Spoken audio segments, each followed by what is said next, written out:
Good morning, everybody. That was the Nancy and Rick show, a highlight to our weeks in many environments. If you haven't met them, please take the chance someday. They're both wonderful and interesting. Welcome to the fourth and final of our online large group moments around wraparound facilitation. I'm glad we are all here. The good news is we get to meet today. The bad news is some of us met for last week just on Monday, and actually we will have all our small group practice application sessions, if everything goes well, they will be done by Friday, so this series will be wrapped up. So please take a moment to fill out whatever Matt and Rick get sent to you about evaluations, because as you know, this is the first time we've done it this way, and feedback will presumably be helpful. Even if it's about being awful, we can change that. Couple of reminders. There will be additional trainings that get announced in the coming weeks and months related to wraparound. You can find those from each other. More specifically, you can find those at wraparoundohio.org once we get that organized in terms of get the information up there. The step was to get this done, and then we take a look at what we're doing. So we're close enough, we'll look on. The other thing is to remind folks that there are learning communities, a place where you can connect about wraparound practice and support that happen right now on at least a monthly basis. Distanced, videoed. A number of you have been in those conversations already. If you need information about that, you can email me. And if nowhere else, you should find my email on the bottom of the slides that I've sent you after each of these training sessions. I think that's it on the announcement stuff. So let's talk about what we're going to do today. We will, of course, try to remind everybody, since we've all come from different worlds and different universes back to this, remind everybody a little bit about where we've been, and then we are going to talk about both creating and managing a sense of progress for teams, and how to end wraparound with a purpose, which in the end, as you can see, is really about preparing for the next level of care as opposed to some giant dismissal of all help in families' lives. And then we will have our last practice session. So that's where we're headed today. We've been using this slide as a reminder about the overall process. It's one of several looks at what the whole process looks like and kind of cuts it in a particular way.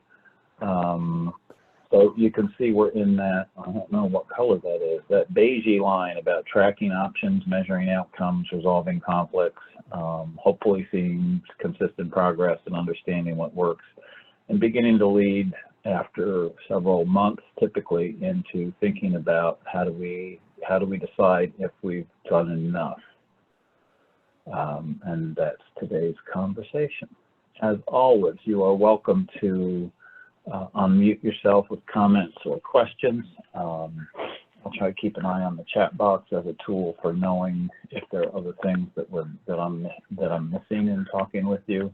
But feel free to hop in if you need to. We'll do some breakout room stuff. It's come to my attention, so to speak, that it might work better if we had 2 short breaks rather than 1 break, and so we may try to do that today, assuming my brain can keep that in focus for us.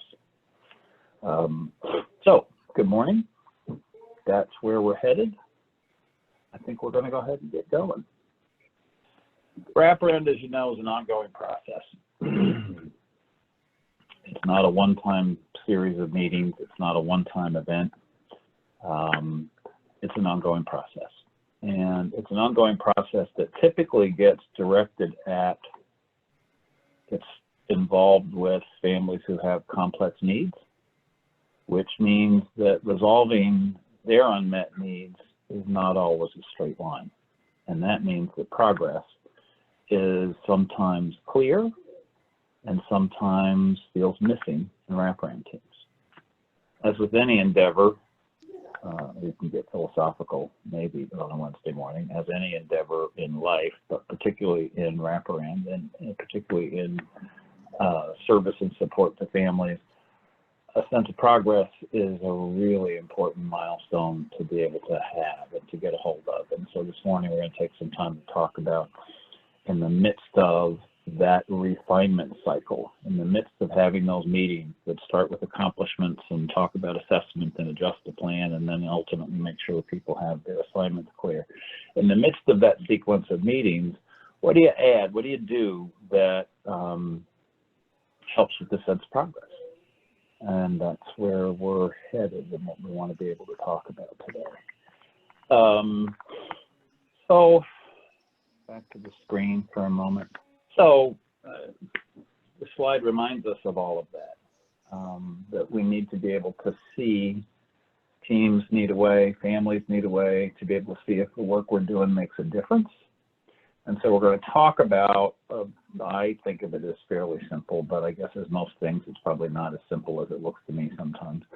But we're going to talk about how would you build a set of indicators that can help us have a change-oriented conversation, that would help us think about, have we met the needs we've identified adequately, that we should begin thinking about what comes after wraparound this intensive team-based planning process. Clearly, life takes a step forward, 2 steps backward, 3 steps forward, a half a step to the left. It's not a straight line. And so it's fairly common for wraparound teams to interpret that step back as a failure somehow in the process or in our health, or sometimes worse, as a failure in the family. So this progress conversation really sometimes is about digging out the small steps, the incremental steps to make a difference, so that people can see the difference between 6 weeks ago and 8 weeks ago, or even 10 weeks ago and today. And finally, the other rationale for this is that there's some level at which we all benefit from a sense of proof. And in much of our culture, proof kind of turns into numbers, measurements, graphs, things we can see.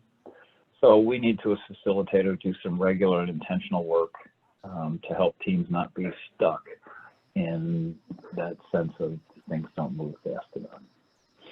So, couple of things to talk about before we go on. One is, I think there's some language difficulties. I don't know if it's difficulties, some language traps around the sense of progress. One of them is that increasingly in our field, we've been asked to think about and talk about outcomes. And for the sake of today's conversation, in talking about wraparound teams, I'm probably not going to talk much about about outcomes after we talk about them for a minute now. So outcome versus benchmarks. In this conversation, we're going to use the word, or I am going to use the word benchmark around the kinds of indicators we're talking about, needing to develop for wraparound teams so that they have the capacity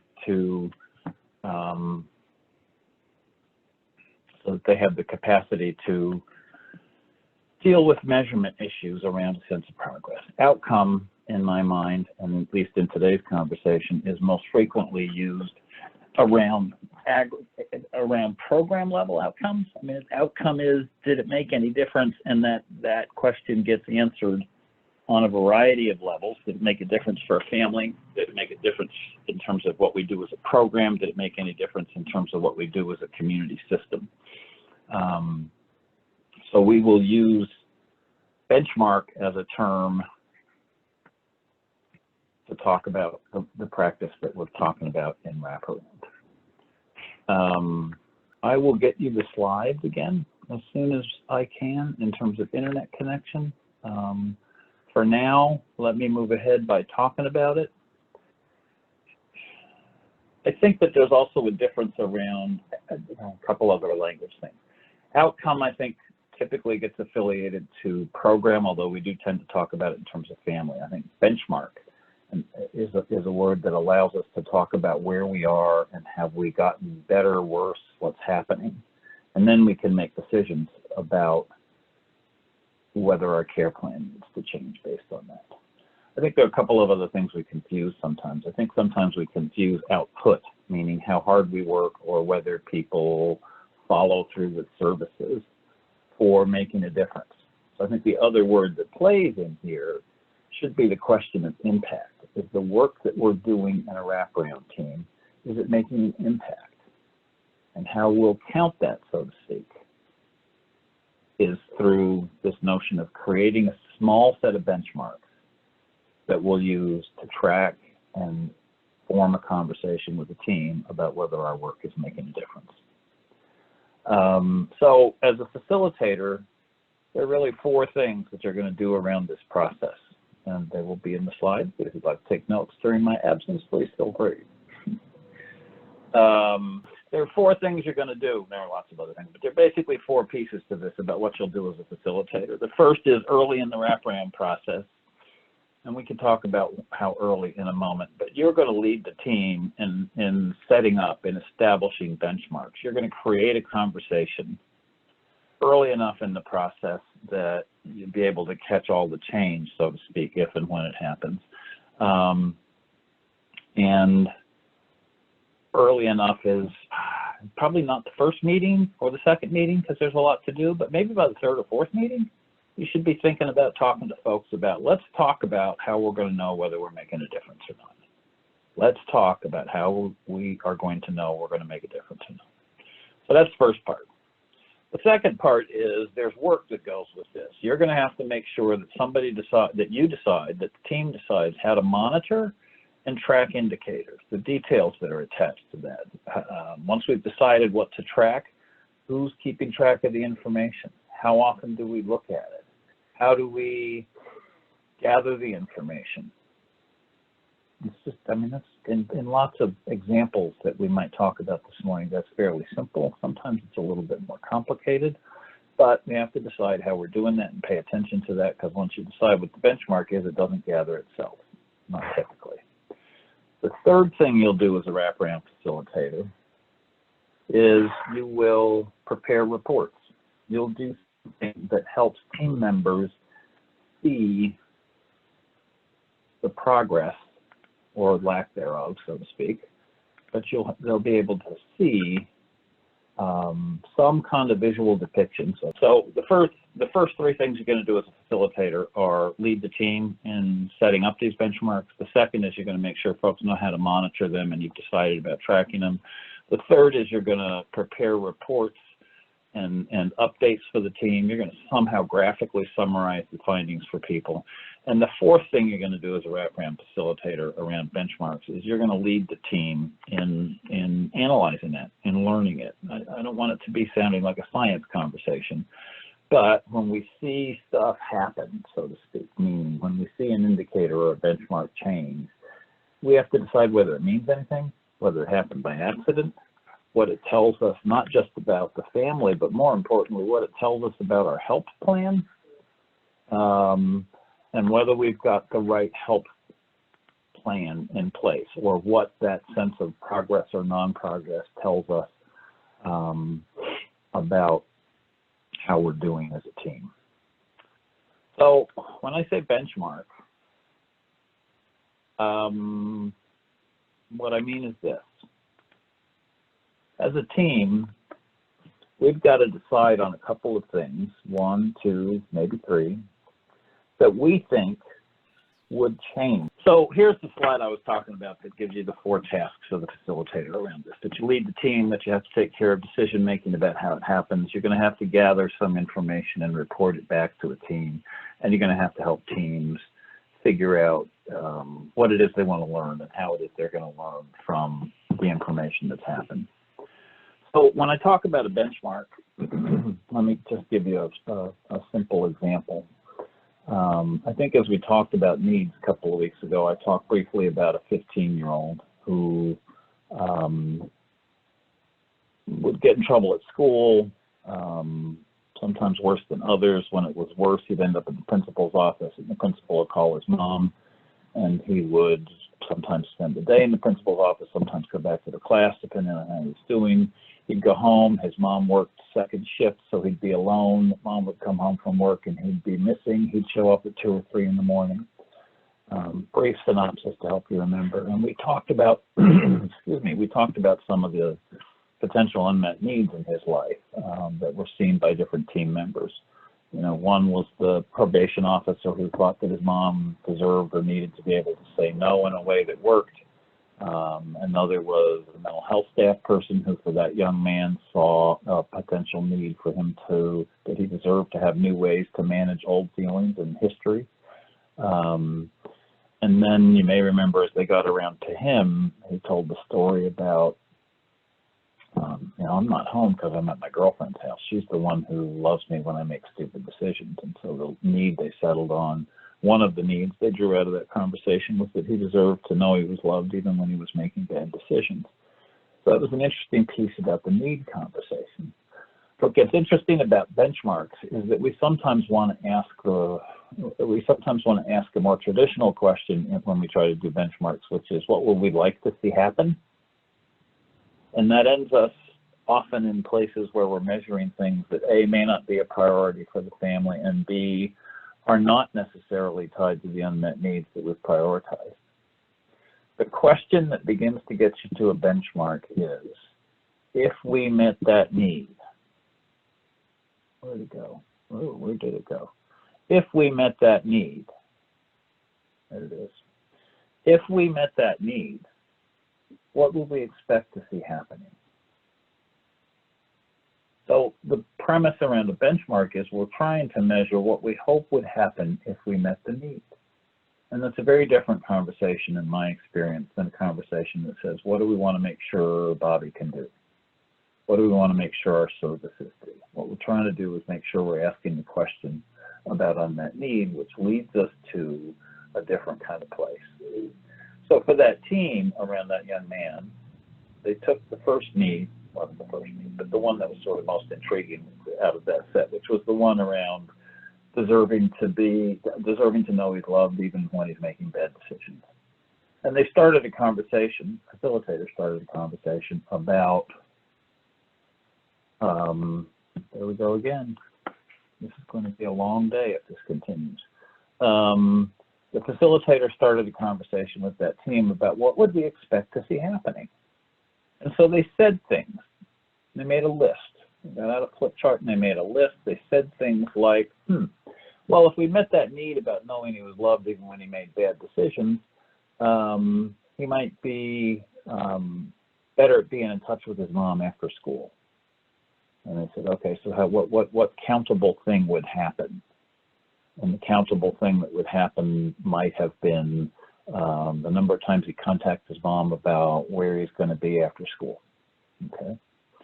And the facilitator said, let's think about some other, what else might we expect to see happen if he knows he's loved even when he's making bad decisions? And so they struck on there might be less conflict between he and his mom. You can probably guess that it was the behavioral health contributor to that conversation who got that to happen, who put that suggestion out there. And then ultimately, one of the things they listed as an option was the possibility that what might happen if the need were met is he would be home on time. And that became a benchmark for them, that they saw this opportunity to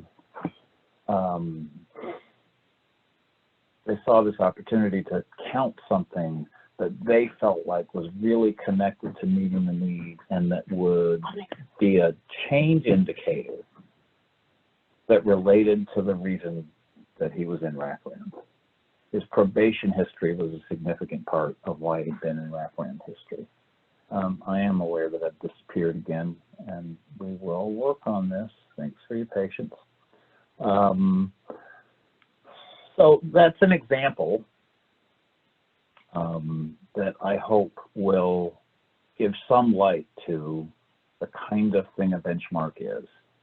A benchmark is observable, meaning we can all see it. A benchmark is countable, meaning we can agree on something to count. So they could agree on whether or not he got home on time. They would figure out how to do that. They could agree on the fact that the number of nights he got home on time was indeed countable, and there didn't have to be a lot of debate about it. A benchmark should also be relevant, meaning it should be relevant to the need, it should be relevant to the mission of the work. They looked at it and thought, yeah, it's relevant. You know, if it doesn't get home on time, he's going to be in trouble with probation, so it's relevant. It should be attainable. It should be something that can happen. If we set a benchmark that's not attainable or isn't going to change because of some feature in somebody's life or family's life, then they haven't done it well. And ultimately, it should also be positively framed for the very simple reason, meaning we would count the number of nights he gets home on time as opposed to count the number of nights he's not home on time. If we count the number of nights that he's not home on time, we get a downward trending line, perhaps, if things change, versus an upward trending line. And so we try to go with the strength-based piece, so to speak, about how this works, and to see that happen. What I'm about to do, folks, is ask you to go off to a breakout room with 5 or 6 other people, or 4 or 5 other people, and I want you to think about a customer that you've seen in a wraparound team that you've participated in, or I want you to think about somebody you get to work with, and think about 2 things. One, is there an unmet need that you can identify? And second, what would the benchmark, what are possible benchmarks that would affiliate with that unmet need?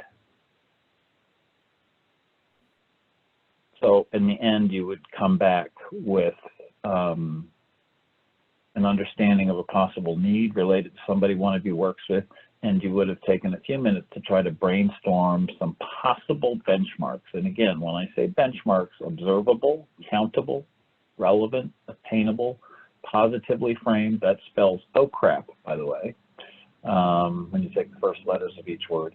But I want you to just take the 8 minutes or so we'll give you at the beginning of this to just check in and see if you can find a way to work through an example about that. My sense is, and because I'm not the host of this meeting on the Zoom side, I got sent off to a chat room, and I don't even know who I was with because I couldn't see anything, and I kind of muted myself so I could try to talk to Matt on another tool.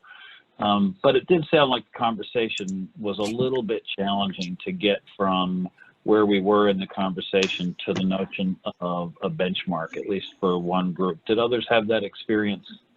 Or did you find, are there so, yeah, so I'm not sure we left you enough time to think about that, and I'm not sure we set the stage easily for you to be able to do that. The critical question for me is, does it make, when I talk to you about in this process of benchmarking, in the process of setting up a sense of progress about teams, the critical question for me is, when I talk to you about the question is what we'd expect to see happening if the need were met.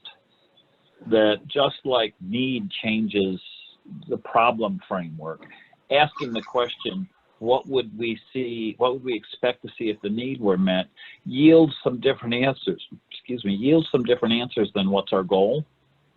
And again, we're in this language system difference between wraparound and kind of a more traditional problem-based approach, where we'll talk about strategies in both traditional planning and wraparound planning, but the strategies are really in wraparound directed at meeting need, and therefore the impact question, the question of whether we're making a difference or not, needs to be based in this answer about how would we know, what do we expect to see happen, what might happen if we met this need.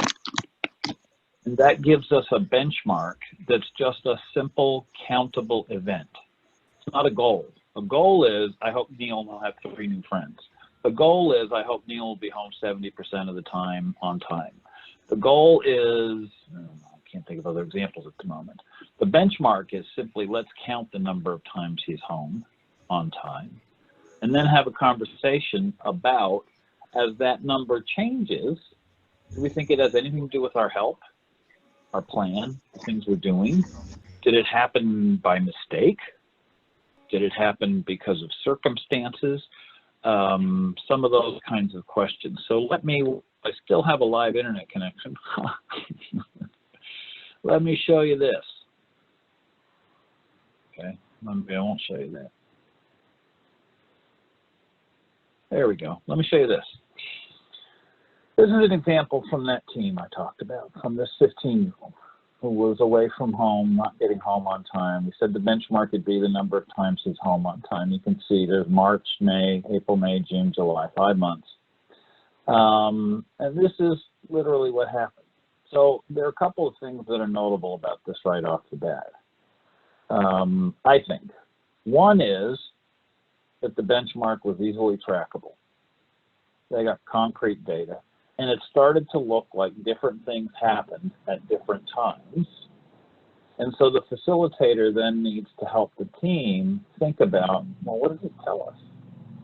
What does this graph tell us, if anything? And the first thing it tells me is that even in July, at its best, we're just barely over 50% of the nights in a month. That's a whole lot better than 5 where they started. But it's not, I mean, I'd stand up and clap, but I might not clap really, really loud because you can still be in trouble 40-some% of the time with this sense of progress. But what's important is that there is a sense of progress. What's also important is that the progress or what's happened with the indicator is different over time. So your job as facilitator is to gather information like this about a countable benchmark. In this case, the number of times, the number of times on home. The number of times home on time. The job is to have an indicator that's measurable and concrete. It's helpful if you can graph it. Not necessary, but helpful. I mean, not, what's the word I want? Not essential, not critical. Nobody's going to come along and bop you on the head if you don't have it. But what you do have when you can graph it is a way to put it out in front of teams. And so while the probation officer may be really focused in July on, wow, 17 ain't that great. This is a way for a facilitator to go, or a parent to go, yeah, but it's way better than 5. It's way better than 5.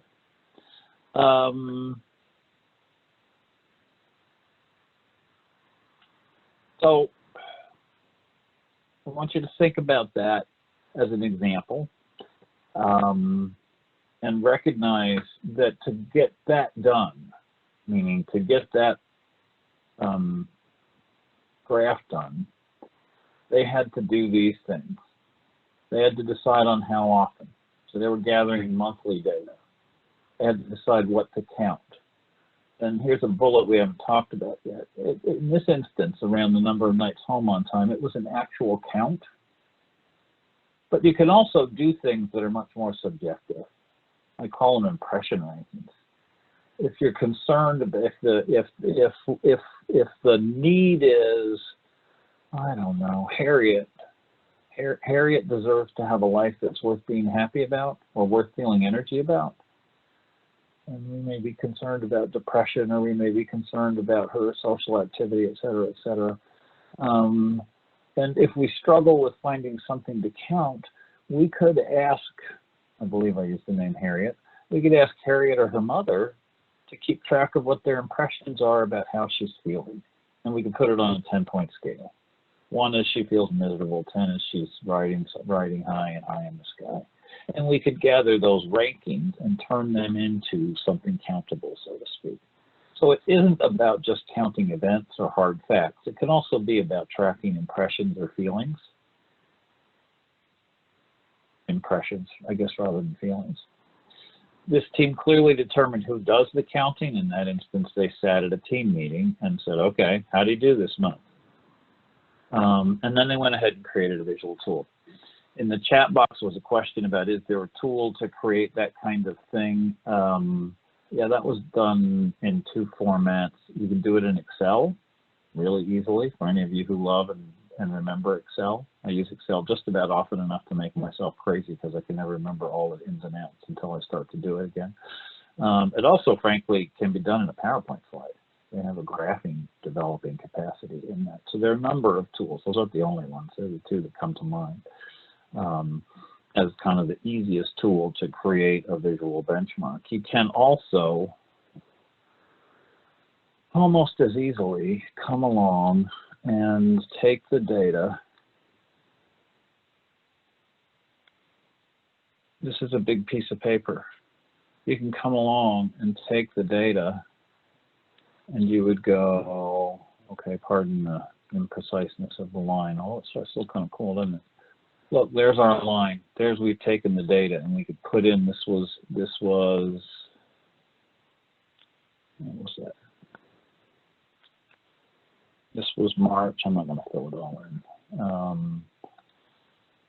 This was July, and this was going up and down was the number of nights home on time. My point is this: you can fairly quickly and easily, whether it's in an electronic tool or just on a piece of paper, you can develop a visual for teams to see. I think the thing that teams need is they need to be able to see the information about what we're seeing so that you can then, as a facilitator, lead them in a conversation about, okay, if this is what we see, what do we think it means? Comments, questions? I've been so wrapped up in trying to make sure that the internet piece is working for me that I've forgotten to see if any of you have any questions or comments all morning. My apologies.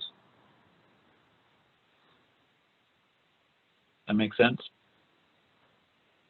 So you can do it in a tool, you can do it on a piece of flip chart paper, you can do it apparently in a Zoom whiteboard if you need to, so that people can see the information and the data that's up. Here's the question as facilitator. If you've answered these questions, meaning how do we determine what we're doing, how often does it happen, what do we count, how are we reporting it, and you get to something like this, the question becomes, what do I do with it? And I think you bring it to a team meeting and you start a conversation. And the conversation probably most easily starts with, so what do you think, gang? Does this look right? And, you know, hopefully if the data has been accurately counted or reasonably accurately counted, we can agree that it's at least close. And then we start a conversation about, okay, so what does this tell us? And you begin to have team members participate in the conversation like I started to model here around, okay, so in March it was bad, in April it got a little better, in May it got really significantly better than March, and in June we returned to fairly dismal, and then suddenly in July we're doing better. And the question as a facilitator is, there's a pathway here. It's not a pattern yet, but there's a pathway here. What does it tell us about our plan? Now, here's where it gets tricky as a facilitator, because most often what people react to is not, what does this tell us about our plan? They say, what does this tell us about the child in this instance? What does this tell us about the family? What does this tell us about the parent? And frankly, I'm not that interested in what it tells us about the parent. What we're interested in is our plan. It may tell us something about the child or parent, but more importantly, it tells us about our health. Is our health making a difference or not? Or at least we need to ask that question. So if I were a facilitator, I would say to folks, what does this tell us? I would say to folks, what do you think happened in May that led June? Okay, it just disappeared again. Yep. What do you think happened in May that led to the downfall in June? What led us from 11 to 6 and then back to 17? And it's that conversation that begins to give us information that feeds and informs our plan. It leads us to, so why do we think that worked? Why do we think it didn't work? And it's based in impressions, but also based in this kind of sense of evidence that folks have because we've done graphing for them in terms of how that happens. Any comments, questions about that?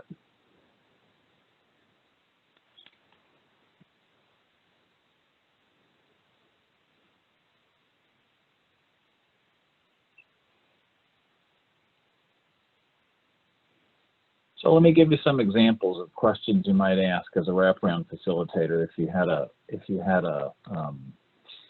graph like the one we were looking at. And Matt may be able to pull it up because it could be a minute before I get reconnected again.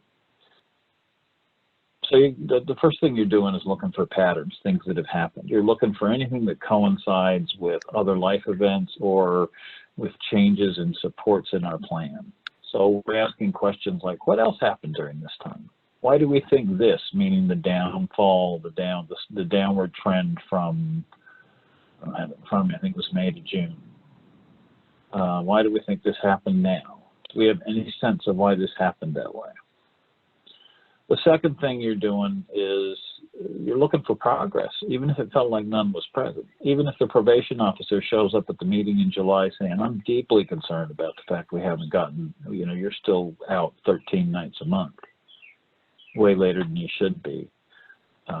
I don't want to make the facilitator, not the facilitator, I don't want to challenge the probation officer so much about that as just to be able to go back and say, yeah, you're absolutely right. 13 is it's a number of concern. We need to do better than that, but let's look at where we were. We were at 5. So we can dig a sense of progress out of a time when it might feel like there wasn't enough. And that can help teams have a sense that we can continue. And it also gives us the platform from which to say, how do we do better? What do we need to do to change our plan to make this work better? And the third thing you're looking for as a facilitator is you're discussing the connection between the help and the change. What help? What are we doing that helped this happen? We can translate that to a numeric value, their impressions, and to do ratings on a 5 or a 7 or a 10-point scale, so to speak. And so we can begin to gather some data.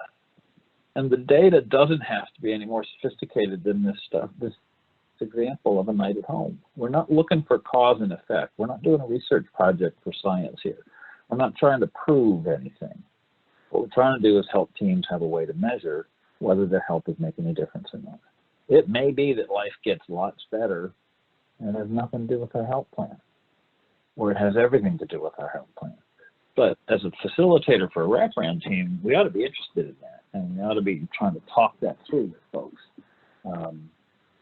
as they go through the process of beating over weeks and months in terms of what it's like to be on a wraparound team.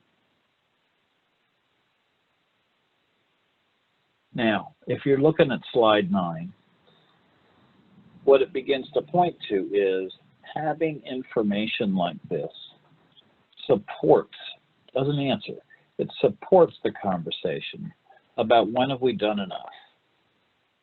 Keeping benchmarks is one tool. There are probably several others, but here's some things we should be thinking about when we start to think about is wraparound done. Actually, you know what? Before we talk about that, I think I promised 2 breaks this morning. Why don't we go ahead and take a 5-minute step away? That means by 10:07 or so on my clock here, I'm going to begin talking again, and Lord knows I might even be connected to the internet again at that point. But we'll continue the recap and move toward talking about how do you end wraparound after we take a short break. So step away if you like, converse with each other, take a short break. We'll get started again around 10:07, 10:08. As a facilitator, what we're talking about this morning in the first hour has been you got to lead people in establishing some measurable benchmarks and in deciding how to gather that data. And if you don't want to be the one, so to speak, who does the graphing, whether it's on a piece of paper or in Excel, however you want to do it, I'd remind you that often there are young people who are way slicker at it than we are, who can help with those tasks. But the point was this. I think in most teams, we don't necessarily need to have a benchmark for every unmet need statement. So if you're working on 3 to 5 need statements, I don't know that means you have to have 5 benchmarks. I'm actually pretty convinced you don't have to, because when you do, you just end up with a lot of stuff you're tracking. I think 1 or 2, maybe 3 are worth, it is a number that's more easily managed than to have 4 or 5 kind of sets of information that you're looking for. It's not to say that if you saw a reason to do that, you shouldn't, just that most of the time it may be easier and cleaner to have 1 or 2, maybe 3 benchmarks that you're looking at. And the critical question probably is, in the story that we've been thinking about this 15-year-old, clearly the first one needs to be around him and his behavior for lots of reasons, including the presence of probation and others in his life. But the other question that would come up is, as facilitator, should we have a second one about him, or would it be useful to have one for his mom? Because mom's worried about knowing he's safe. Mom's worried about him not listening. Mom's worried about, and so that team went on and found a second indicator, but it really was related to mom. And it was her own report of the number of times she worried about him. And that's way open. I mean, that's way different in terms of accountability, isn't it? We can count whether he's home on time, at least based on her report and his report. But when we say, tell us how worried you are, you start to get a very subjective answer from mom that probably has more to do with the last hour in her life than it did than the last week, although even they would say to her, in the last week or so, how have you been? What do you think? But they just agreed to accept that as a measure over time so that she could say, well, it's an 8 this week. An 8 was pretty much a lot. And if the next week it went to a 9, they would say, okay, what do we need to step up or take back? You know, are you worried because there's too much in your life or not enough help and support? What's the right balance here? And they can start to ask that question. And so they don't have to be always hard, fast, observable, countable things. And there is this question about, should we have a benchmark that's related to the family as a whole? Should we have a benchmark that's related to other family members based on the need statements we prioritize? And that'll be different in each team, but those are factors to consider as you decide, will I have 1, 2, or 3 benchmarks? Clearly the problem with one benchmark is if you pick something that doesn't move easily, or maybe doesn't move at all, you don't have a sense of progress for folks. And that might just be because you picked something that's fairly intractable and it's going to take some time to change. So there is an argument for let's have more than 1.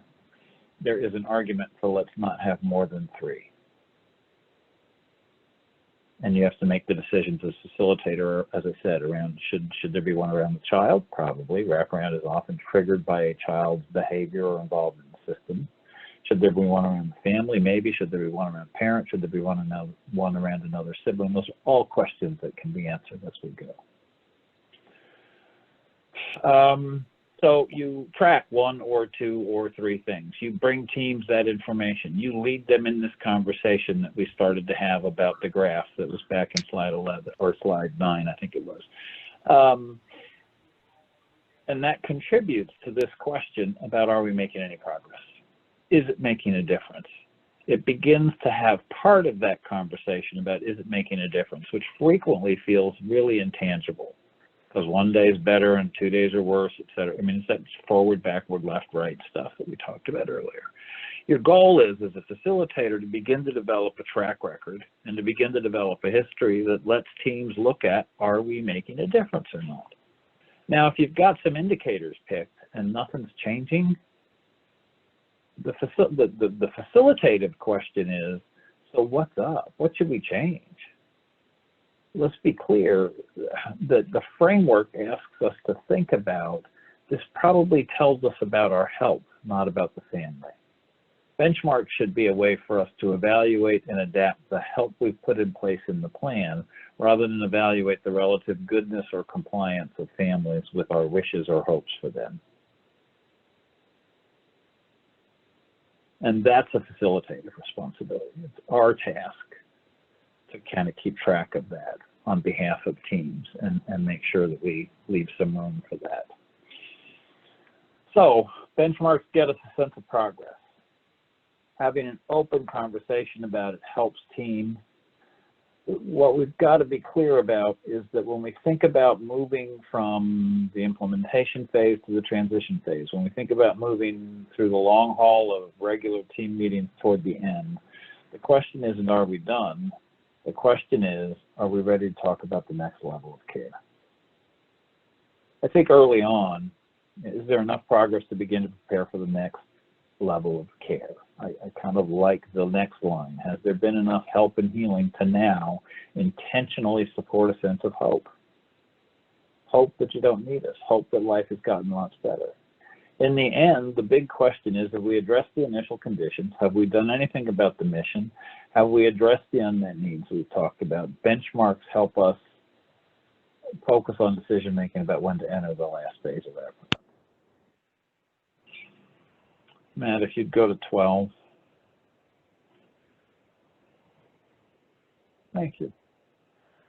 Many of you have been around many, I don't know if it's many or some, but many of us have been around the wraparound conversation for a while, and you may have picked up what this slide is telling us. And the first is that the initial practice pattern around transition. I mean, the first thing we did in wraparound was try to banish the word termination, at least from the wraparound rhetoric, because that's too much like Arnold Schwarzenegger, and it sounds like we're throwing you off a bridge into a meat grinder somewhere. The second thing we did was we started talking about, let's move interaction, let's transfer responsibility for support from formal to informal supports. We began to think about the end of wraparound as a withdrawing or weaning of support, at least from formal systems over time. And buried in that seemed to be an assumption that more disengagement from services was better than less disengagement from services. And I think over time, what we've gotten really clear about is the number of services you have has very little relationship to the success of wraparound. The goal of wraparound is not to get you free of public services. Certainly that can happen. Child welfare can close because we think family's safe enough. Courts can step back because there have been no violations of law and community standard for a while. So all those things can happen.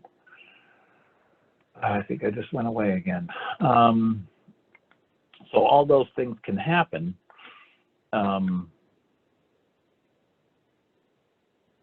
very distracting when this thing disengages. So all those things can happen, but it's not a question of ending services. It's a question of, are we ready to think about the next level of support? When is it that you have enough tools to not need these regular meetings with all these people to be able to manage it? So the emerging framework is rooted in kind of a different framework. It's about, can we develop a sense of hope with the family across the team? And can that sense of hope be strong enough that folks say, yes, I can manage? So the focus becomes organizing and defining the next level of care. We call that the transition phase in wraparound because it's a transition to whatever happens next. As I hope connects for you, benchmarks are one tool. Looking at the initial conditions that brought people to wraparound and saying, have those improved? Have they changed? Has it gotten better? That can also help us. That can also help us with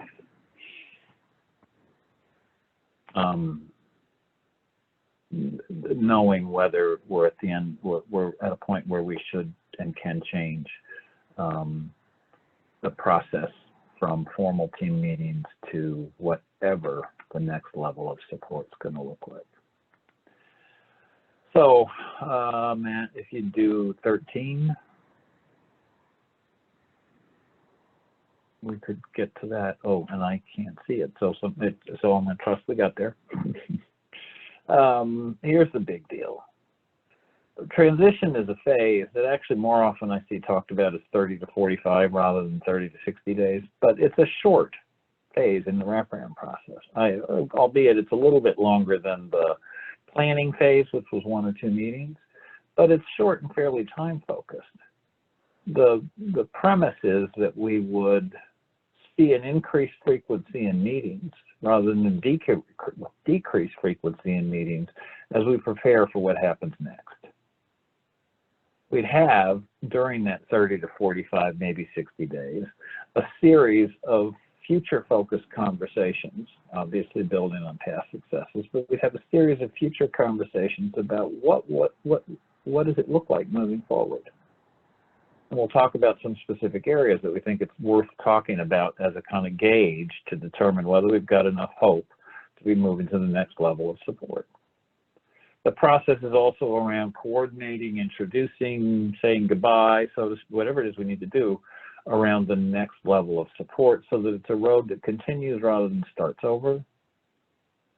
And presumably you can see that there are some products attached to this phase. One is there's an updated plan, meaning as we leave, there's still a plan.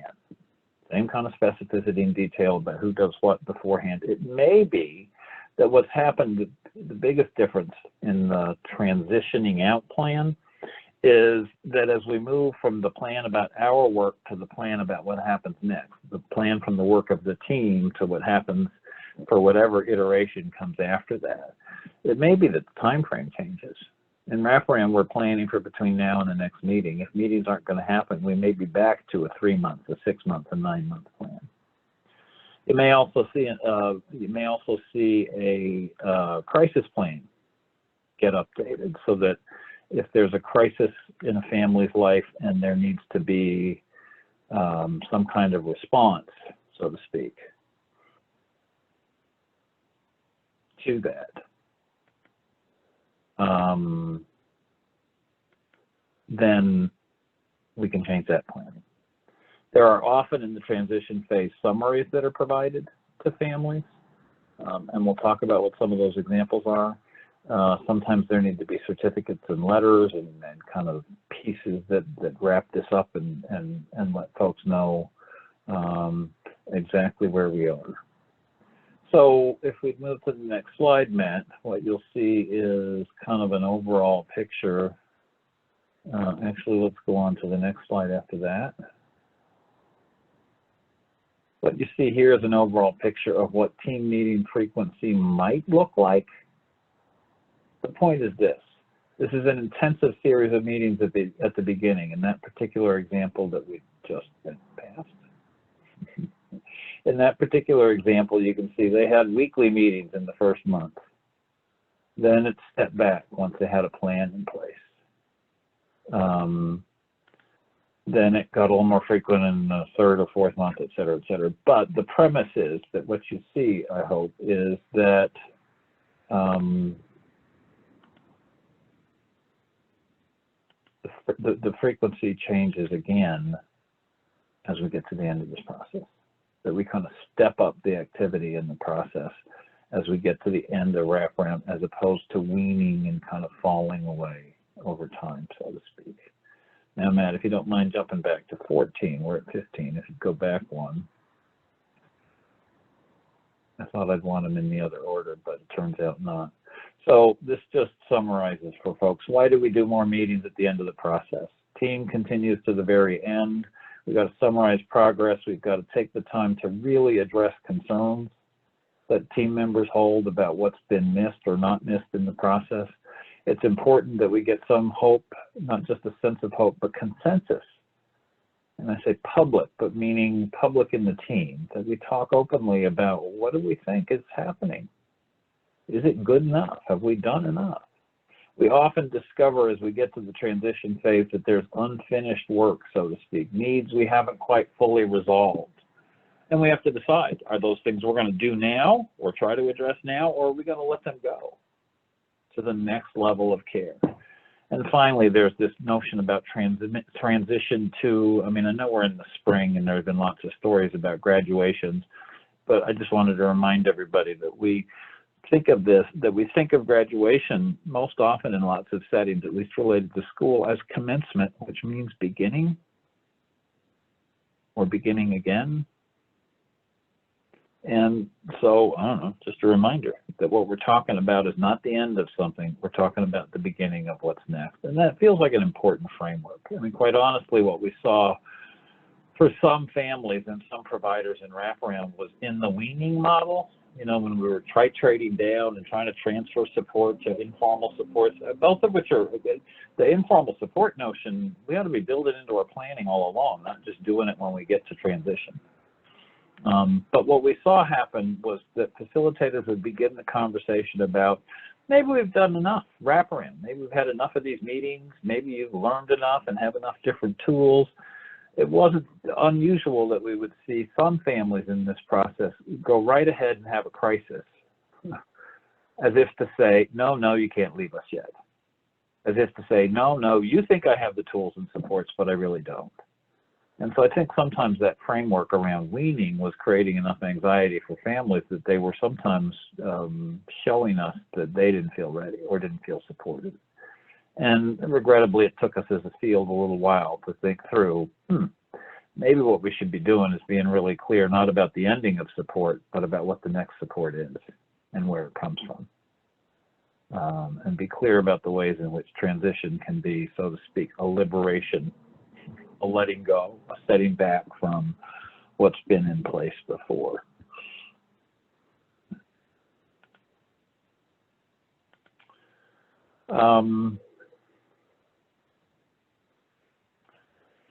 Comments? Any questions?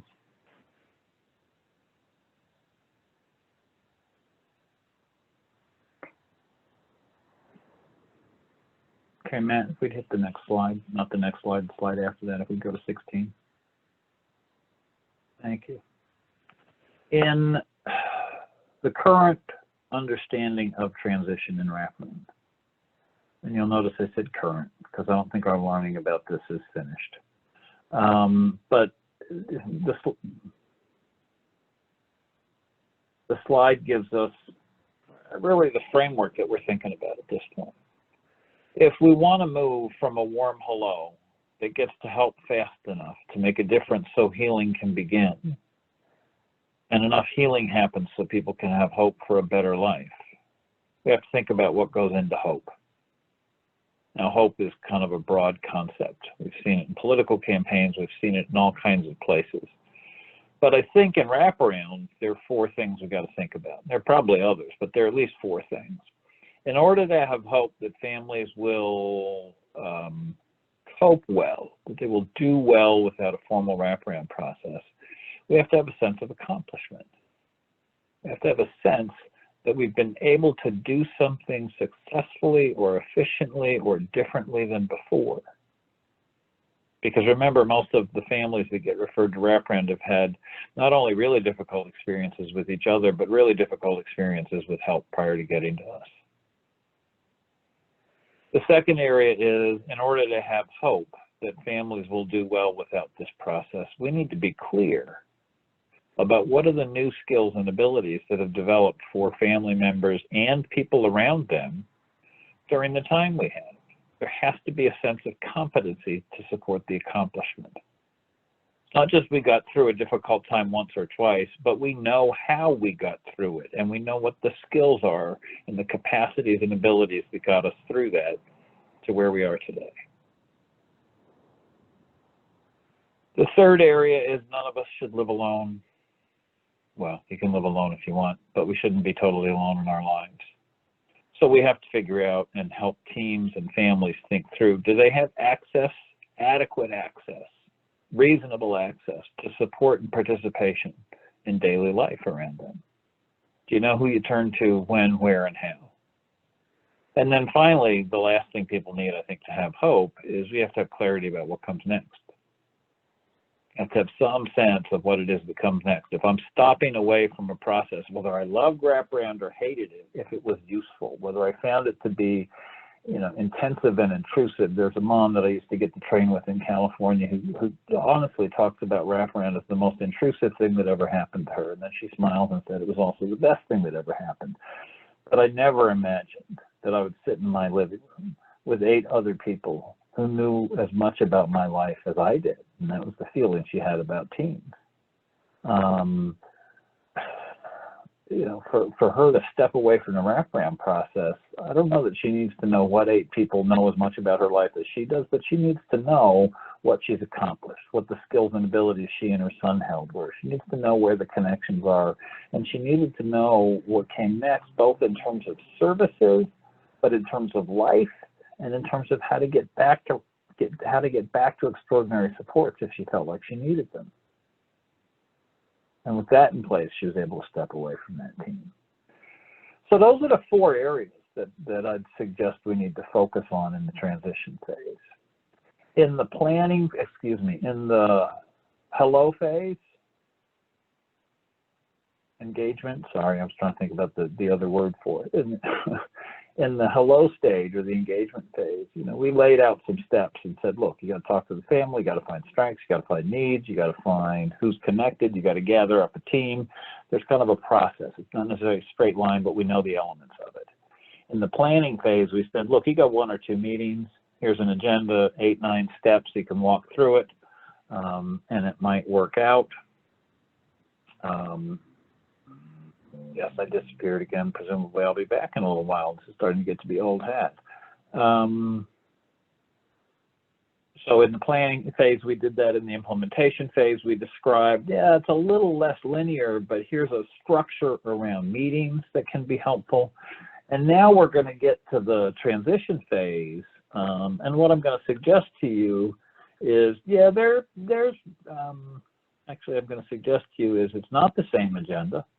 I don't know that it's a regular agenda. I think it's a series of conversations that we need to have in more regular meetings in 30 to 45, maybe 60 days that answer the questions around what have we accomplished, what new skills and abilities are in place, what are the connections moving forward that will be sufficient or that you need to have access to, and what are the plans about, not, as I said, not just help, but what are the plans about life? Where do we see that happening? And so what I'm suggesting is that the framework around transition is somewhat less structured for now. And I say for now because I imagine what I see in the wraparound field is we've added some structure kind of in steps as we go through the process of learning about this.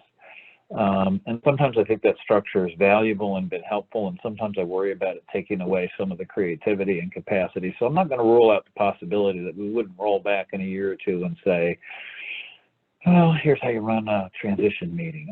Yes, I think you can run a transition meeting around some of the same 4 A's in terms of accomplishments and what's working and adjusting the plan and making sure everybody knows what to do.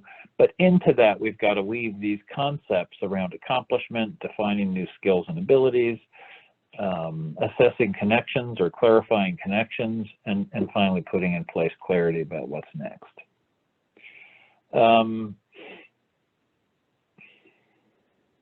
So I'm suggesting that there's not a straight line, but rather a series of 4 conversations that you need to make sure happen in that 30 to 45 or 60 days. Along the way, you will discover some things that aren't finished. That's fine. And by not finished, I mean you'll hear a family say, well, I don't know if we can manage that all the time. Or I don't know if we got all of this taken care of. Or you hear a worker say, well, a worker who doesn't yet trust the capacity of the family. That's why this last phase is about bringing the whole team together to have a sense of hope about what it is families can do. So I'm suggesting that there are 4 conversations that you need to track through time. I am suggesting that there's not necessarily an order. But if you wanted to start around skills and abilities and start to have a conversation with team in a series of meetings or a meeting or 2 about what are the skills and abilities held by the parent, by the child, by the siblings, by perhaps the people around him at school or around her in the community, we can start to have that conversation. And being the first one doesn't make it, and the only thing it does is it makes it not last. Doesn't mean it's not the most, it doesn't mean it's the most important or the least important.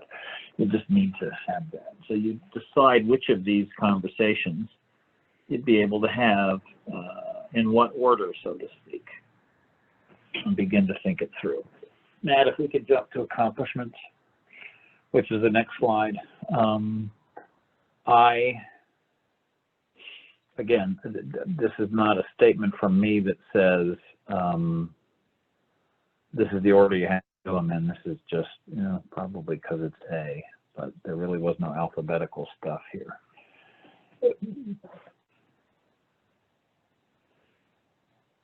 As a wraparound facilitator, I would encourage you to talk openly with the team about your decision, and I think it's your decision with family, but it's your decision to begin to talk about, I wonder if we've done enough. I wonder if it's time for us to start thinking about whether or not we can end this wraparound process, whether or not we can end the formal meetings, whether we found the right supports for you to be able to manage the things that brought you here without having these regular meetings.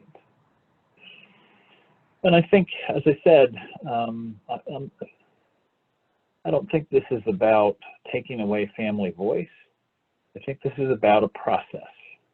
And once we start to talk about transition, we're probably headed there. So we make that judgment with teams based on benchmarks, based on how well we've met the initial conditions or met the needs that brought people here.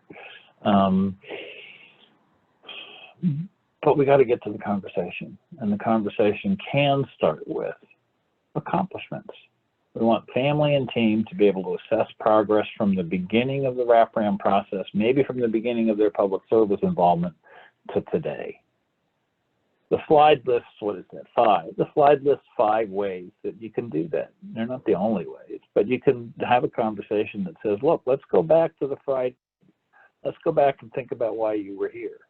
The mom I talked about in California who'd had that experience with team I mentioned a few moments ago, she and her son were referred to wraparound, and again, the initial conditions are different than the referral. They were referred to wraparound when he was released from an out-of-state residential program. He was in an out-of-state residential program because his father lived in another state and he'd been put in residential while he was with his father. But that wraparound started as he came home to California, to the Los Angeles area. But the initial conditions, really, if you go back to it, were that he had been hurt numerous times by people affiliated with the family, meaning both people affiliated with his mother and his father had been physically and in one case sexually inappropriate with him. And so the initial conditions were he'd been hurt by adults around him and was having real difficulty navigating the world and trusting not only adults but himself. So they could come back and review the initial conditions and ask themselves, okay, what's the likelihood of recurrence now? What's the likelihood that he's going to get hurt again? What's the likelihood that he'll have the difficulties behaviorally that led him away from his mom to his father and ultimately to residential placement? And that's an interesting conversation to have.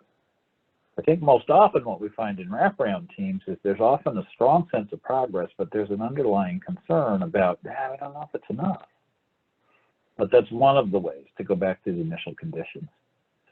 Another way to have a similar conversation is to go back and say, all right, look, if his behavior escalated and we suspected he'd been hurt, what would happen differently today than happened back then? Do we have skills and tools in place? Oh, that's part of the next conversation. But do we have skills and tools in place that'll keep this from being the kind of crisis it was today? Another approach listed here is you can have team members say, what was the key concern of your organization or your role in the family at the beginning of the process, and how concerned about that are you now? What drove your organization? What drove you to be worried about this family, and how worried are you now? And that could be a 1 to 10 scale, it could be a conversation. Another thing you can do around accomplishments is a timeline. Get out a piece of paper. We started in 1902, okay, that would be too long ago, but we started in 2018. Let's note what's happened, and it would be accomplishments. And again, if you're going to have an accomplishments conversation, you got to be really aware of the difference between life accomplishments and compliance accomplishments. Sometimes folks start to list services, and then he was hospitalized, and then this happened. Those are events. What were the accomplishments that happened because of that? Another strategy is to see system or agency closures and ask why that was able to happen. That can start us to get to a place of accomplishments and getting to think that through. I think as we talk about this, you can see that in some contexts, in some teams, having an accomplishment conversation might be one meeting. In other teams, it might be 3 meetings. Why? Because there may be controversy about what's really been accomplished. There may be disagreement about what people have been able to do. So we have a series of, I'm sorry, what got distracted by managing my screen. The accomplishment conversation could be one meeting or it could be several meetings. That's why I say to you, I can't tell you how many meetings you need, but I know you need to work through with folks a sense of consensus about what it is we've accomplished. And along the way, you'll discover some things that folks say, well, before we go, we got to do this. Okay. I mean, you have to ask that question. Do we really need to do this, or is that part of the next plan of care? If it's extraordinary, if it's related to money that you can only get in wraparound, sometimes it has to happen, even if I'm not sure that's a good reason to stay in wraparound. Sometimes those things have to happen in the current plan of care rather than the next level of care. If it's something that folks have a sense of accomplishment, some sense of accomplishment about, and could be managed in a new setting, meaning a non-intensive team meeting setting, then maybe we talk about that and defer that to be part of our next plan of care. The point was, the accomplishments conversation will lead you to things that teams feel and team members feel are unfinished, and you as facilitator get to or have to help them decide how we're going to do that. You've been very patient. You've listened an awful lot this morning already. I'm going to ask that for each of these 4 areas, this is kind of fair warning to Matt, I'm going to ask that we go back to the work groups that we had, to the breakout groups. They can be the same.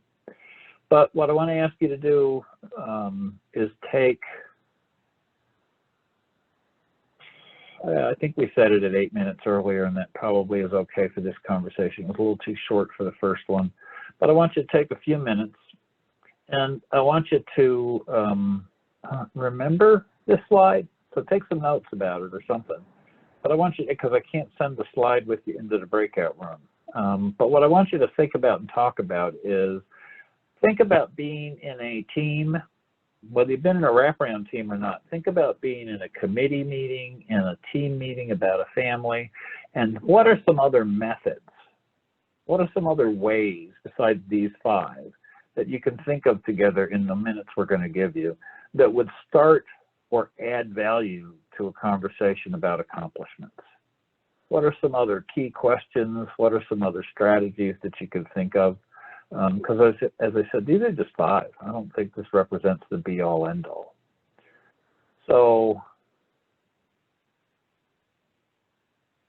I can't see Matt, so I don't know if he's really with us. Matt, are you with us? He has been all day doing these slides. I am. Thank you. If you'd get ready to open those breakout rooms, are there any questions about the task? Take a moment to think about the options that are on that slide. If you end up repeating one, it's fine. The conversation for your breakout room is, how else can you imagine structuring, starting, managing a conversation about accomplishments in a team that's 12 to 18 months old or 9 to 15 months old? So if you're ready, Matt, open those breakout rooms, let folks go off to that. Anyway, welcome back. Really quickly, were there any kind of significant observations about other options to facilitate a conversation about accomplishments? I mean, I think it's kind of a fairly wide open topic, but did any of your groups strike on anything you're willing to share with us as other process options, as other tools for starting and managing conversation about accomplishments in a wraparound team? Our group just kind of discussed all of the same things. We discovered that we all kind of look at, now that we're making room in your life for something else, what is something you'd like to see in your story? You know, what are your interests? Where do you want to go? So that's a piece that's a piece that focuses particularly around future options. And accomplishments typically is going to look at past successes in terms of how that happened. Other ideas that folks had? We talked initially towards the end there about the language that we use in order to make sure that, it was, not scary and not, like you said, that give that finality piece. And so the discussion was on treating it like that journey, a new direction, using milestones and stepping stones. I thought, were really good approaches. Okay. So the notion of reinforcing and how our language, it's the difference between let's talk about how to end these team meetings and let's talk about what the next level of care looks like. And they boil down to the same thing, but it's how we talk about it that may help people with a sense of support and a sense of connection as it happens. Other ideas folks struck on? Other observations about how to have this conversation? So Neil, our group talked about some other tools that we use that would be a part of the station of accomplishments that you could look at, like CANS, for instance, can help with that conversation, be a part of it. Or even the Care Team app for anyone who uses the Care Team app, looking at the goals and meeting the goals. So it could even be if you scale progress. So just any of the other tools that you might be using to help look at moving towards change or the progress that has occurred. Since many of us are increasingly using CANs, would you talk, whether you could or others in the group, would you talk about specifics about how you see CANs being useful around a sense of accomplishment? I mean, so my first reaction is that one of the ways CANs could be useful around accomplishments is that as you administer it over time, you presumably begin to see, because you're looking at the last 30 days, you presumably begin to see some changes in the 1, 2, 3 rankings in terms of the level of need that would be translatable to accomplishments. You'd probably also begin to see some issues or specific content in each of the subscales that you might be able to look at and say, here's an area where we've seen significant progress or change. Again, the accomplishments, this is my stuff, and I know I'm gone again. We'll see when I get back. My stuff is, I worry that we sometimes not intentionally end up framing those conversations around service as accomplishment, the provision of help as accomplishment, as opposed to change in the family. Again, it's the difference between compliance and impact. Did you comply? That's a good thing, but that's not what we're really trying to measure at this point in terms of getting ready for the next level of care. What we're trying to measure is a sense of impact. Other comments? So the second part of this conversation is, okay, if we've accomplished some things. I mean, and so while I said there isn't an order, there's kind of an order that makes sense. Yeah, I think I'm trusting it's up. Nobody hollered. So while the accomplishments conversation, I'm sorry, while I said here accomplishments, new skills and abilities, connections, and clarity about what comes next are 4 areas to have this conversation. And then I said very carefully, I don't know that this is a predictive order. I'm about to tell you why that order makes sense to me. It makes sense to start with a look back at where we came from and to try to identify what's been accomplished in terms of change in life or status or circumstance in people's lives. The next, in this logic that isn't, in the next step in that, I think it's about skills and abilities, because we move from asking what did we accomplish to what does that accomplishment signal? What does it tell us about what you're able to do that you couldn't do beforehand? that you weren't able to do when you first got involved with us, for example. So this is saying that a part of this conversation about setting the stage for transition is developing clarity about what new tools family have.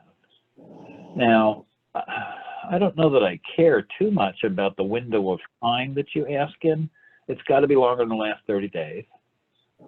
It probably should encompass over the course of wraparound. But it might also be appropriate to go back and ask folks to think about, how about new skills and abilities since the last major life event that brought you into contact with the public system? And that could have been during the life of the wraparound team. It might have been before the life of the wraparound team. So the frame around the skills and abilities question in terms of time, as I said, probably should be longer than 30 days. Could well be longer than the wraparound process itself, but might not be. But the conversation and the task for facilitators is to help people understand, connect the dots around what is it people in the family and the people around them are able to do that gives us hope that when they encounter the same challenges they've had before, they'll be able to manage them differently, more safely, without the same level of stress or the same level of disruption. They'll be able to manage getting through, I don't know, the anniversary of a really sad, heartrending event that typically has led to disruption in a youth's life. And, you know, what are the skills and abilities that lead us to believe that won't happen? So it's one thing to get to the accomplishments which say this hasn't happened in this long, or this has happened instead.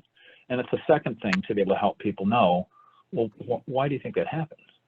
What happens in your life? What skills and abilities do you have? So around this one, you see some options. We can look at a past moment of risk and literally as a team stand and say, what are new tools and strategies? What is the family got in place that they didn't have the first time this happened or the last time it happened? It's a little bit like a matching exercise where you could put the risk on one side and list some tools, list some skills, list some abilities, able to step back and take 5 seconds before saying anything, willing to go to another room when people start yelling at each other. Simple, concrete things that are new skills and abilities. Able to listen and de-escalate when before they'd throw gas on the fire. And it's almost, you could do a matching exercise between the risk on the left-hand side and the skill and ability on the right and help people start to see how they work together. You could do it focusing on individuals, the youth, the family, the siblings, the parents. You could do it by life domains around managing this part of your life. What new skills and abilities are in place? You could do it in a more open-ended way, asking team members to identify simply what they've seen family members do differently. The exploration or the goal of the facilitator, the goal, I guess it's the word, the role of the facilitator is to manage and prompt conversation that helps team members and families identify skills and abilities. And the question comes up, what's the difference between a skill and ability and an accomplishment? An accomplishment is typically, in my mind, an event.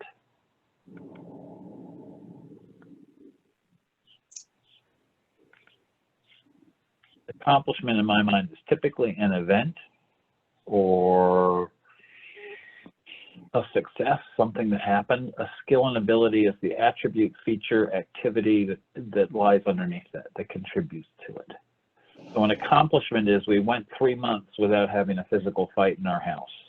The skills and abilities that contributed to that are much more, maybe, hopefully are significantly, if not much more detailed. Able to go to another room when asked to. The family has identified a safe space for each person to go to when that conflict starts. The family has found that calling Aunt Ruth and letting her talk to mom for a few minutes is a great intervention. Those are skills, those are abilities, those are strategies that folks have developed that may be working. What I'm driving at is it's our job at this point in the wraparound process to go back through and essentially recatalog them, to help people be aware of them. And again, I'd argue the best way to do that is to maintain some kind of a list, whether it's a matching activity between the risk and the strategy, whether it's just a list by person, but to literally begin to develop a library, a catalog of what are tools that we use now that we didn't use before. And that lets us then as facilitators say, do you think the library is big enough, full enough? Do you think the tool belt has enough stuff hanging on it that we should move to the next level of care so that we don't have to keep meeting? Now, some families love meeting. Some teams love meeting. Most, however, are pretty darn happy when you go, do you think we could end this? Because particularly as we do Zoom meetings for everything these days, people I think are going to be really happy to end one of these resource processes for themselves. At any rate, comments, questions?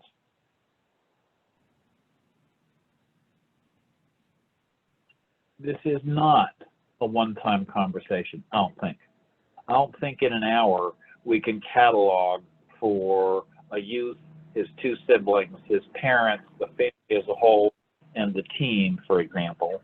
I don't think we can catalog all of that in one meeting, which is, again, a way of saying this is part of why you have more frequent meetings once you begin to get into the transition phase. Keep it current for folks, allow there to be continuity. That's way different when you meet 1 week and then 1 week and then 1 week than it is when you meet 1 month and then 1 month and then 1 month. It feels like we're moving somewhere. It feels like we're building towards something when we meet more frequently. So that's part of what it is we're after building around the skills and abilities question. Comments about that? Questions about how to tell the difference between accomplishments and skills and abilities?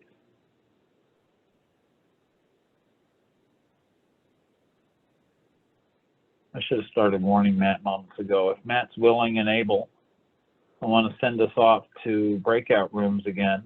We're going to leave them the same so that you don't have to introduce yourselves to each other again and again today. But the focus of this conversation, I think you can see it coming. The focus of this conversation is what are additional ways, besides the ones we've just talked about, how might you have a skills and abilities conversation? What could you do as a facilitator for a wraparound team that would help a team begin to develop this sense of a tool belt or further enhance the sense of a library of skills and abilities that a family has to rely on? So, you had a moment or more to do some small group discussion about skills and abilities and how else you might begin and manage and host and catalog that sense of the skills and abilities that perhaps underlie accomplishments. Do we have some folks who are willing to share any significant ideas or reactions you had either to the concept of skills and abilities as a significant contributor to hope, or ideas about a tool or a process option that would support you doing this in teams?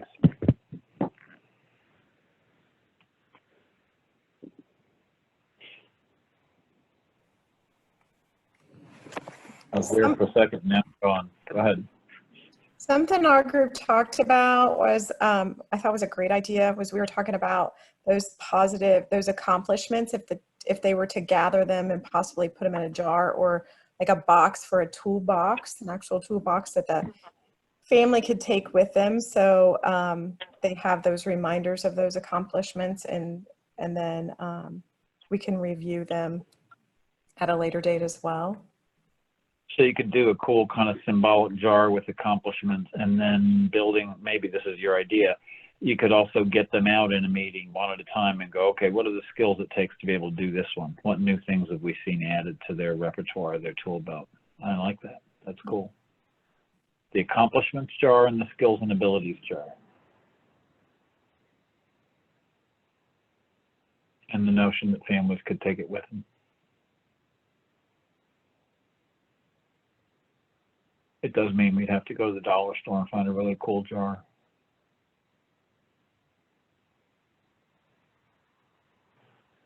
Other comments, additional thoughts about how you can structure or support a conversation about skills and abilities? I know they gave us a really interesting idea in the first one. Go ahead. In our group, we were talking about utilizing technology, since a lot of our families utilize their phones a lot, and so we were discussions were around creating that timeline slideshow, utilizing music with that, family video, making it kind of energizing, and kind of really being able to kind of recognize what they've accomplished. There you go. That might be very helpful.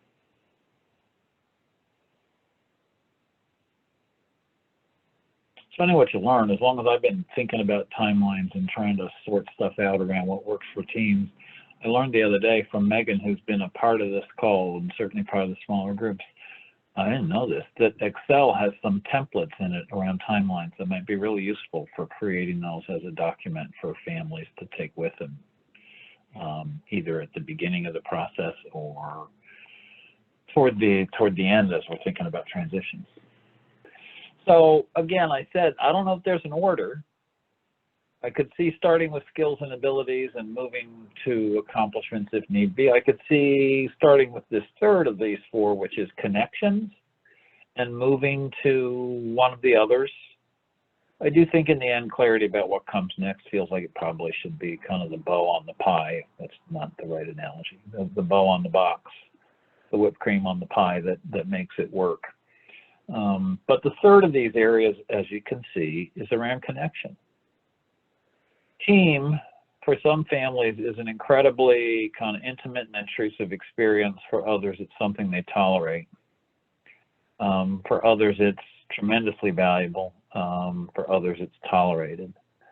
But team is a form of connection. And as we start to talk about the end of team, it's really an appropriate juncture to raise the question as we move from today to the future. Do you have the connections you need? Do you know what they're for?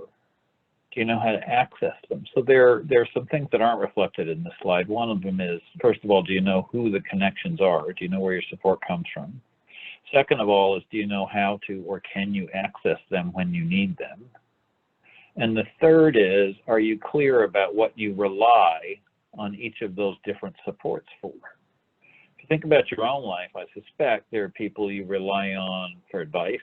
There are people you rely on for companionship. There are people you rely on for crisis support when your life goes to hell in a handbasket. And sometimes they're the same people, but my experience is they're often different people. And this is the way I run my life. Not that it's mutually exclusive, but there are some people you know to turn to at one moment and others you wouldn't turn to in that same moment. And so it really is asking families, the piece that's not reflected in the slide, is that question about, do you know who it is? Do you know how to get to them? Do you know when to get to them? And do you know what you're asking them for? But the question, or the issue around connections is, moving forward, we all need connections. And we need to have an adequate number of connections. So what's an adequate number of connections? I often use my own life to talk about this. During one of the breakout rooms, my wife actually appeared on camera behind me because she was doing some chore in my office while we were doing this. And I think about that because I think about the difference between us. I joke, but I'm pretty serious. I think I have one or two friends in my life, not to offend any of you who've known me for a long time, but people who are really close to that I would rely on. I don't think I have a very large circle, and it's always been that way and it probably stays that way. On the other hand, my wife is the oldest of 7. I'm the oldest of 2, so we have huge differences right there in the number of connections. And she's a person who isn't happy if she isn't talking to 3 people at a time. I'm exaggerating, and I don't think she can hear me at the moment. But they're just different levels of need around connection is what I'm illustrating. So this conversation about connection is not just, do you know who, do you know how to get to them, do you know what for, do you know what you'd want them to do? It's also around how many do you need? What's the right sizing for you? So I think we have to have this connection so that it's clear both to family, but also, quite frankly, to systems and team members, that families have what we think are adequate, what we think are adequate connections for what they face in their life. And they know how to access them and they know how to get to them. So the question is, how do we do that conversation? How do we help teams sort that through? And again, I'd argue in some teams, this is a 20-minute conversation because you know who they are. And half of them are in the room already. And we've got this, kind of sorted out in a way that makes some sense. For others, it's a longer conversation because we discover, quote unquote, things like, we got a team made up of lots of formal supports. And it'd probably be good if some of these were going away that you had somebody else to turn to. How do we help you with that in the next 30 to 45 days? And there's some planning and action and work that takes place around that in order to get to what comes next. So there's some ways to look at it. You can, starting at the bottom of the list, you can say, what do we think might go wrong? What do we think will be hard in your life in the next month, 2 months? And who would you turn to? In what order would you turn to them? We could make a schedule of those connections for the first time period. So we could just look at what are the people you'd be connected to. And we got to think about life domains there, because it's not just help. It's would you be seeing any friends? Are you, as we, it's a question for all of us these days, isn't it? How do you have connection to people when you're not supposed to be next to them very often? And that continues to be an issue for all of us and will be for families. We could ask the question, which team members are going to stay in touch as we formally move out of wraparound into something else, and we could make a roster of that contact info. That's an interesting question because sometimes team members who've had a role, and they could be from any system, want to stay connected. They don't necessarily want to be responsible for help, but they'd like to know how it goes. And so there, you might have a roster that has people to turn to when the poop hits the fan, people who just like hearing from me to know it's okay or not okay, people who I should tell every now and then just because it's the right thing to do. I mean, you can begin to help people think about connections in that way.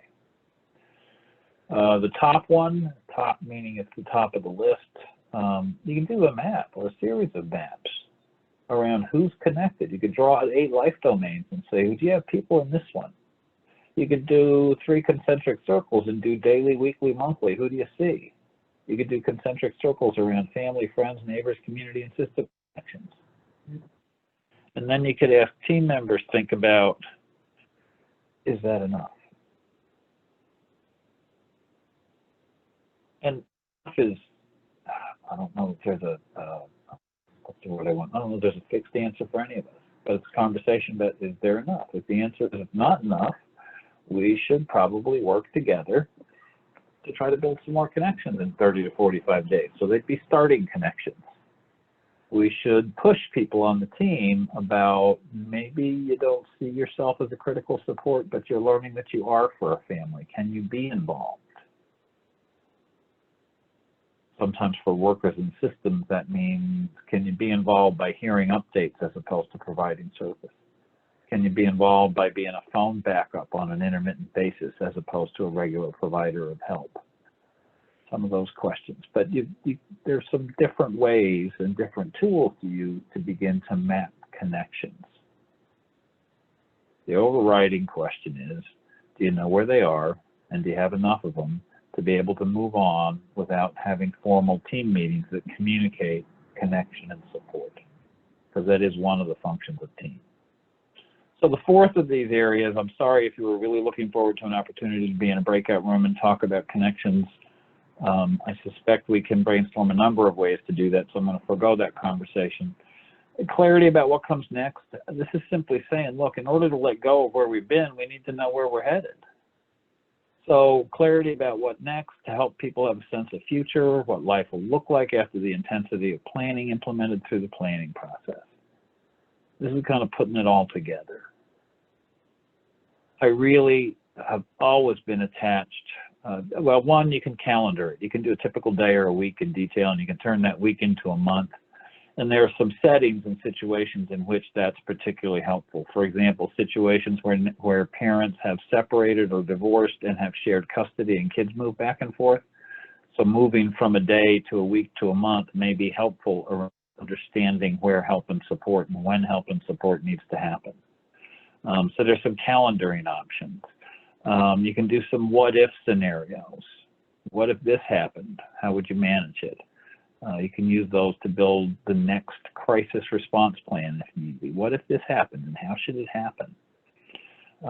I like it if people, and the fact I like it, it doesn't mean anything except I like it, but I hope, I wish, I have a fantasy that every wraparound program in the country would have a way for families to get back to them if they needed help, without having to go back through the front door, without having to go through an elaborate intake process, without having to go through community decision making. I mean, I think of it as, you know, if things start to feel a little bit unraveled, can families get back to a meeting or two with staff they're familiar with, assuming they're still employed in the same place?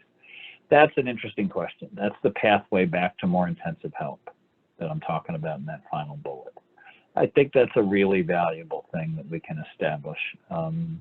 Just as a part of follow-up. You know, it's almost like an insurance policy, and that here's a benefit you can have because you had wraparounds. You can come back and have a couple of meetings. If things get dicey for you, if you're not sure where help and support comes from, if you're not sure the right answers are in place, we could meet a few times and then make a decision about whether you need to be, whether we need to be more formally connected to wraparound again or not. The second bullet I've kind of liked a lot as a way to organize this what comes next. It's what comes next in terms of either timeline or lists of what comes next in terms of supports, what comes next in terms of services, and finally what comes next in terms of successes. Because it gives you that opportunity to not just think about people, not just think about service, but to anticipate what we hope will go well for folks as they move from formal, official wraparound team meeting processes to something less so.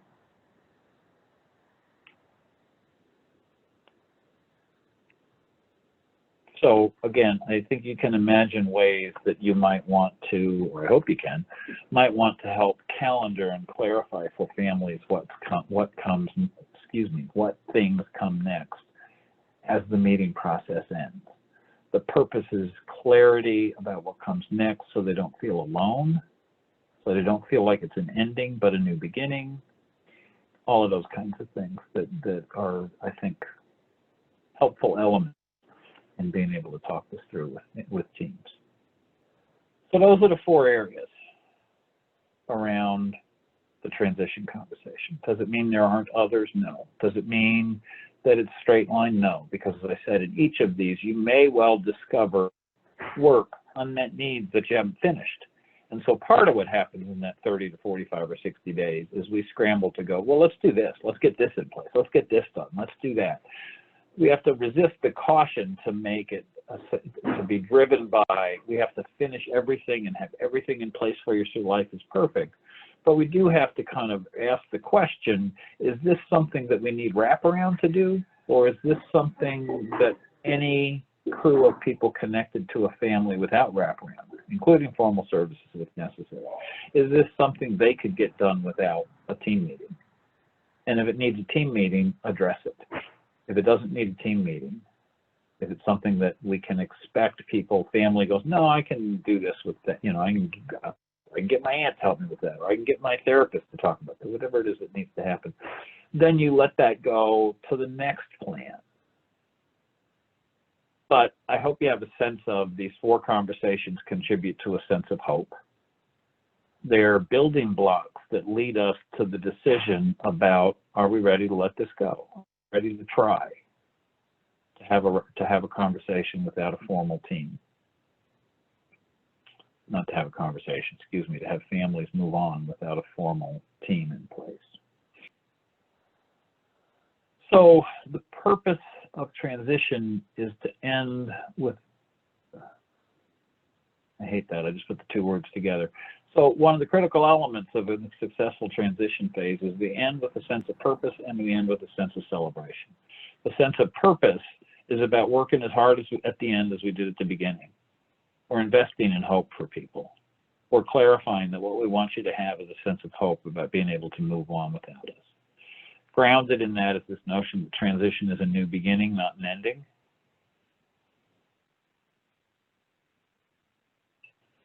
It's important to celebrate at some point.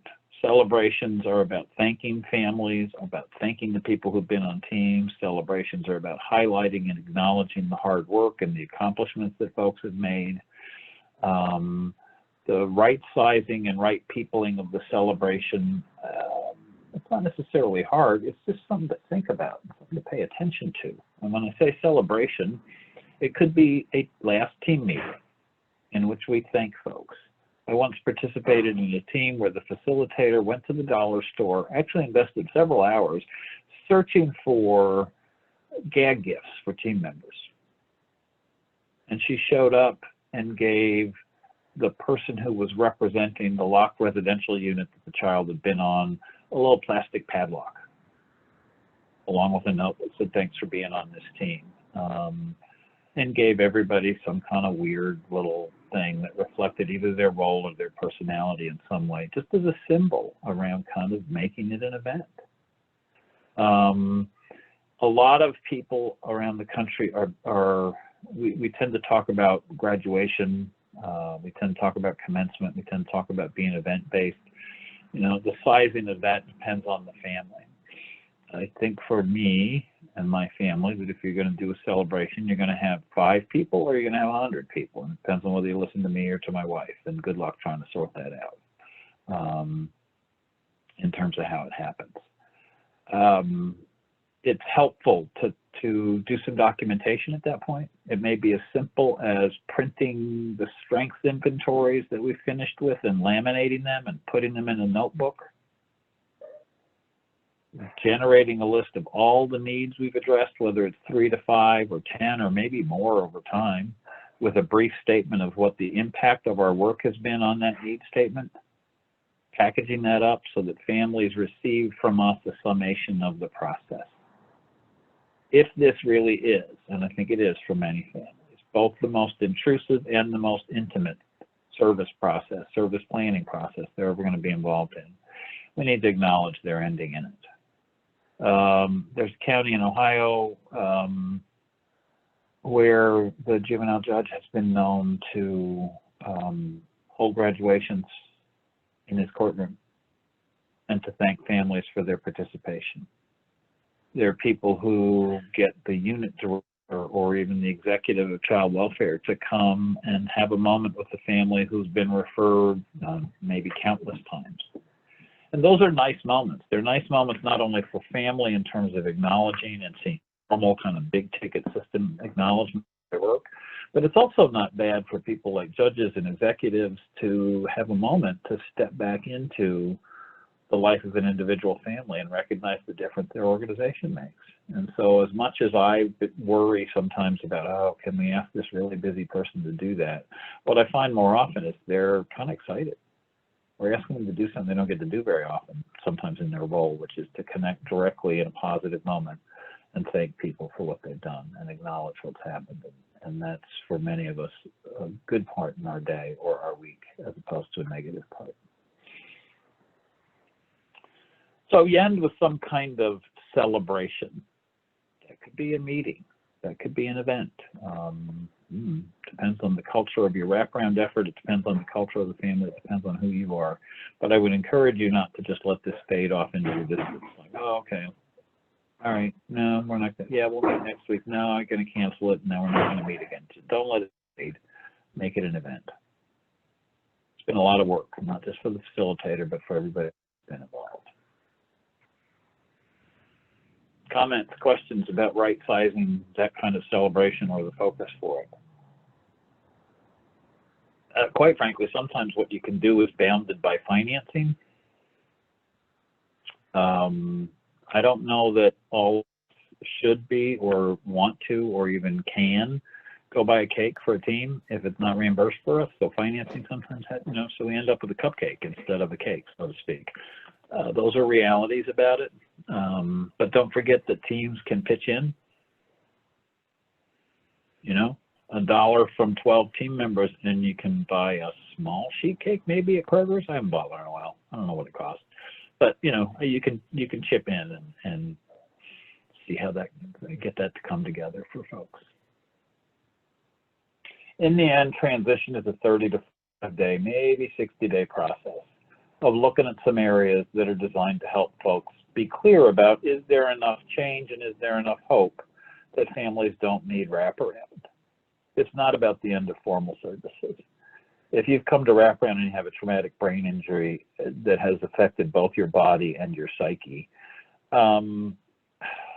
you may not never need services. That's okay. Wraparound is about helping you and the people around you develop the tools to manage the things that brought you to a place where public care systems were that anxious. There's been a long history often for families as they come into this about not having had a long sense of successful services.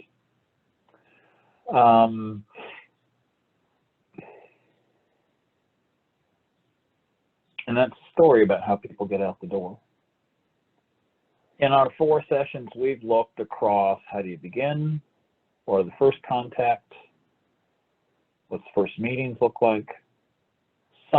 We've touched some of the challenges of implementation around managing team members, around keeping help focused on the right thing. Today, we got to talk about benchmarks and the notion that we should be able to help teams identify something countable that feels reasonably concrete, that will give us some information about whether we think we've met the need, whether our help is making an impact in people's lives. And we talked about these 4 areas that can be used as a stepping stone to end wraparound and move to the next level of care. This was structured and billed as a wraparound facilitator training. What we've done is provided you, or what I feel like I've done is provided you with a lot of information about both the intention, some of the underlying tool sets and approaches around wraparound. And I'm critically aware as we approach the end of our 4th session that I don't think there's any training that equips us to just run off and do this. So I want you to think about staying in touch with training. I want you to think about the learning community. I want you to think about using supervision as a place to learn about your practice and really reflect on your practice in wraparound. Because the learning curve, I don't know, we haven't talked about this yet. Yeah, my sense is that the learning curve in becoming a great or great wraparound facilitator is fairly lengthy. And by lengthy, I'd say at least 18 months to 2 years. Not so much because we're slow learners, but because the course of wraparound, if the average is 9 to 15 months for families, you don't even start learning about the end until 15 months from now, so to speak, assuming you start with new families. But as the slide says, be kind to yourself as you learn. I think learning curves have bumps. There are moments where you won't be sure of yourself. The process of becoming a comfortable salmon swimming upstream, trying to change how people think about families, change how people who have often fairly entrenched perspectives about families, and you're trying to pry those perspectives loose and get them to do a different form of help. But a challenging, energizing, unique, and dare I use the word transformative process. Not just for the help families get, but for the people who are involved sometimes. So, recaps. This is simple and complex at the same time. I hope you've gotten a sense about that. This absolutely is a process, meaning it's not an event. This is an ongoing process. You need to know where you are and how you're getting to the next stage or phase, and be thinking ahead about that so that you're laying the groundwork for people to be able to do that. Remember that dialogue about this and your work is one of the best places to learn, and that ought to include families. That ought to include the people you help with. I appreciate it when we as people who do wraparound can turn to families and say, talk to me about what you like and don't like about wraparound, and talk to me about what you like and don't like about the way I run your recent team meetings. And we can have some dialogue about that. We talked, albeit briefly it seems, looking back over the last 4 weeks, about the fact that a facilitator's positioning with family is around being positioned as a partner, next to, with people, as opposed to doing to, doing for, et cetera, et cetera. You will move through doing to, doing with, doing beside, doing for, watching people do independently, and you'll move back and forth across that continuum probably fairly often as you do wraparound with folks. But it's important to remember that the underlying principle is we get to do things with as this happens. I've appreciated the opportunity to have these conversations. It's now way too late to ask any last minute questions, but if there are any last minute questions, let's fit them in now because we have just a moment. Anybody started, did that recap, you know, trip somebody in, or trip isn't the right word, did that trigger anybody over into, oh my God, I never asked about this? Anything you want to make sure you talk through or think about?